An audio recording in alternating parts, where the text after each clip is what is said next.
Shalom jemaat Tuhan dan pendengar Bread Life yang setia. Tak sedikit orang yang mengejar kesempurnaan dalam hidup. Semua orang ingin menjadi sempurna agar bisa dipandang oleh orang lain atau bahkan menjadi inspirasi. Kesempurnaan bisa diartikan suatu keadaan atau sesuatu yang bersifat sempurna atau utuh. Dalam kehidupan manusia, biasanya saat seseorang dianggap sempurna, belum tentu orang tersebut sempurna dalam hal lainnya.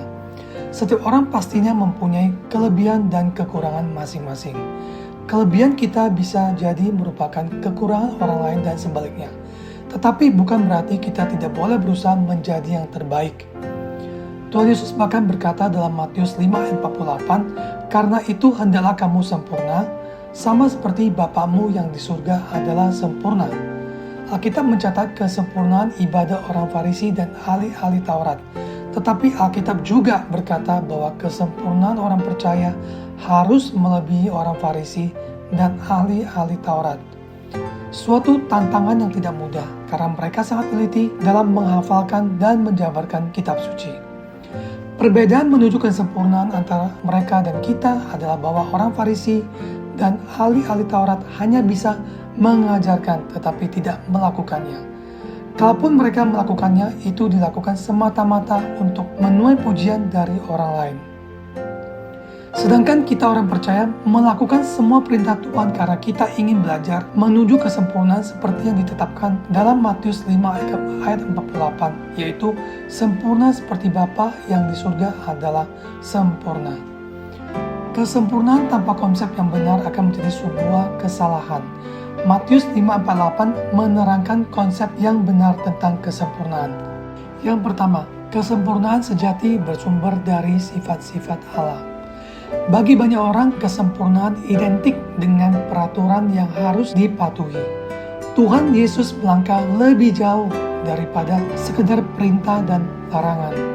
Bagi Tuhan yang penting bukanlah esensi di luar, melainkan esensi atau inti dari tiap perintah tersebut. Esensi dari hukum Tuhan yaitu kita memiliki kasih kepada Allah dan kasih kepada sesama. Sehingga kita berusaha mentaati perintah yang disukai Allah dan tidak melanggar larangan yang dibenci Allah. Kalau kita memiliki kasih kepada Allah dan kasih kepada manusia, maka kita tidak akan menyukai kebencian, perzinahan, kebohongan, dan semua perbuatan daging. Tetapi sebaliknya kita akan memiliki sukacita, damai sejahtera, kesabaran, kemurahan, kebaikan, kesetiaan, kelemah lembutan, dan penguasaan diri. Singkatnya, pikiran, perkataan, dan perbuatan kita harus sesuai dengan kehendak Allah. Yang kedua, kesempurnaan sejati lebih menekankan proses daripada hasil. Yang paling penting adalah prosesnya, bukan hasil. Bagian kita adalah berupaya sebisa mungkin untuk mencapai titik yang tertinggi. Orang yang merasa sudah baik tidak akan bertambah baik. Mereka dengan mudah akan dikalahkan oleh mereka yang terus mau berlari menuju ke arah yang lebih baik. Winston Churchill, seorang Perdana Menteri Inggris yang terkenal berkata, "Untuk meningkatkan berarti berubah. Menjadi sempurna berarti sering berubah." Kita mungkin akan jatuh berkali-kali, namun kita tidak akan tergeletak.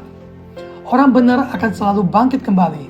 Melalui proses yang panjang, kita akan terus-menerus diubah dari satu kemuliaan kepada kemuliaan yang lain. Ketiga, kesempurnaan sejati didasarkan pada anugerah Allah di dalam Yesus Kristus. Perintah dan larangan yang diberikan Tuhan Yesus di Matius 5 ayat 17-48 memang tidak mungkin diraih oleh orang-orang Kristen. Karena itu sejak awal Tuhan Yesus sudah mengatakan bahwa Ia yang akan menggenapi tuntutan hukum Taurat. Apa yang gagal dilakukan oleh manusia telah digenapi oleh Kristus di kayu salib. Tuntutan terhadap kesempurnaan berfungsi untuk memperjelas keberdosaan dan ketidakberdayaan kita. Bagaimanapun kita berusaha, kita tetap akan gagal. Yang bisa kita lakukan hanyalah beriman secara sungguh-sungguh kepada korban Kristus yang sempurna di kayu salib. Kita harus mempunyai kemauan meneladani Kristus. Kita belajar taat sebagai ucapan syukur kita atas anugerah Kristus. Melalui korban Kristuslah kita disempurnakan. Jemaat Tuhan dan pendengar Bread Life yang setia, Kristus adalah pencipta dan penyempurna iman dan kehidupan kita. Jangan lagi ada ikatan apapun dalam kehidupan ini yang menghalangi anugerah Allah. Ikatan itu bisa berupa harta, kekuasaan, kepandaian, bahkan pelayanan.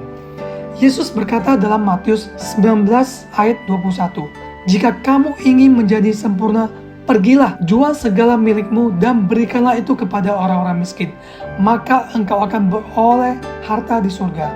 Kemudian datanglah kemari dan ikutlah aku." Selamat meneladani Tuhan Yesus dan menuju kesempurnaan. Salam sehat rohani dan sehat jasmani. Tuhan Yesus memberkati. Amin.